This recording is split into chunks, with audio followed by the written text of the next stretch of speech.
High conservation value screening for landscapes and jurisdictions. The HCV network strives to protect high conservation values where development takes place. Our members include NGOs, commodity producers, certification schemes, and NGOs who believe in the HCV approach as a tool to ensure outstanding ecosystems and biodiversity and the needs of local communities are not at risk. Our driving vision is to decouple the loss and degradation of HCVs from commodity production, thereby contributing to climate and sustainable development goals.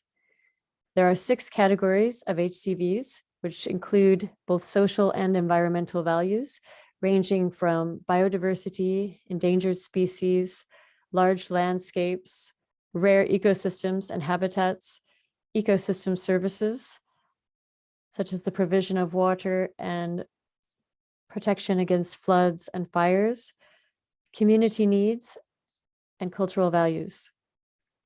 The HCV approach is a 3-step methodology for identifying, managing, and monitoring HCVs, understanding where HCVs are present, how they can be managed to be maintained over time, and then monitoring the effectiveness of the management practices. The HCV approach is a safeguard in social and environmental policies of many financial institutions and financial global frameworks.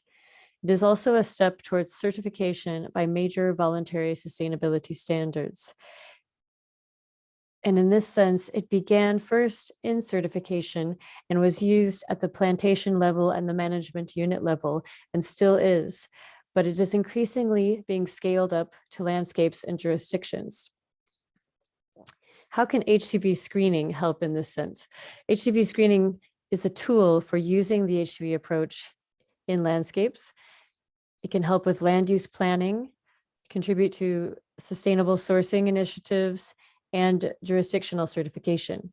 Screening helps to understand where HCVs occur in your landscape, how they may be threatened, and then by combining this information helps you to prioritize actions and to stimulate stakeholder discussion about what is best to happen in that landscape. There are 6 steps in HCV screening. Step 1 is about defining the objective and the scope, both the geographic scope and the informational scope of what will be included in the screening. Step 2 is about information gathering. This includes spatial information such as land cover and the location of environmental values, but also reports, social studies, anything that may be available about the landscape. Step 3 then uses that available information to say something about where HCVs may be in your landscape. This can be done by choosing indicators, and this is just an example decision tree, because it is a flexible methodology. The team doing the screening will come up with the indicators based on the available information, but this is just a simple flow to show how if in your landscape you have primary forest, a higher quality forest that is larger, then it will likely have many HCVs. Whereas if you have a smaller block of forest, a smaller patch of forest, or a less high quality forest, such as a secondary forest, that may mean that the likelihood of HCVs being there would be lower. So that can be defined as you go, depending on the information available. Then when that is mapped, this can show in red where there are likely to be HCVs. So the top map on the left shows where there are large forest areas, and the lower map where there are large wetlands.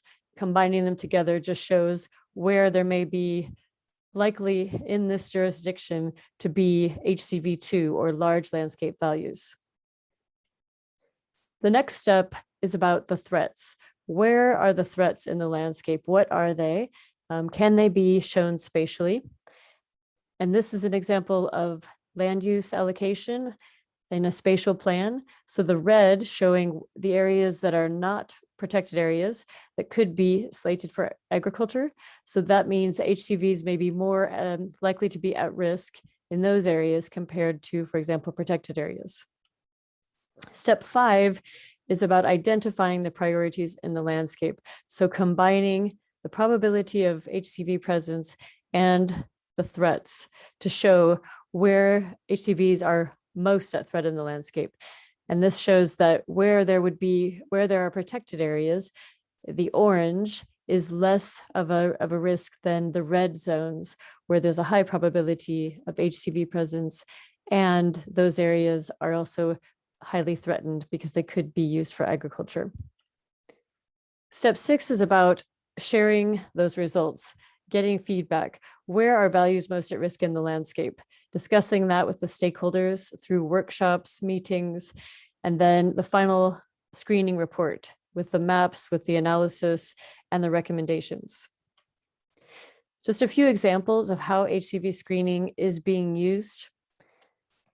It's used to identify HCVs in cocoa production landscapes in West Africa to contribute to forest protection and livelihood improvement of farmers and communities. It's also been used to provide recommendations for conservation and restoration in a Brazilian watershed affected by an environmental disaster. For risk mapping in soy production for engagement with growers and investors in Brazil. It's also been used to map HCVs in relation to oil palm mills in Indonesia to understand risks to HCVs. It's increasingly used as part of jurisdictional sustainability initiatives. The screening results can contribute to land use planning and provide the basis for implementing sustainability commitments. We hope that you'll check out our resources available in our virtual booth and connect with live chat or video sessions. My email is there if you'd like to connect. The screening guide is available in 5 languages for download, and we also are providing a basic training course about screening. There's a leaflet there to download, as well as a couple of our videos. So hope you enjoy and hope to hear from you. Thank you.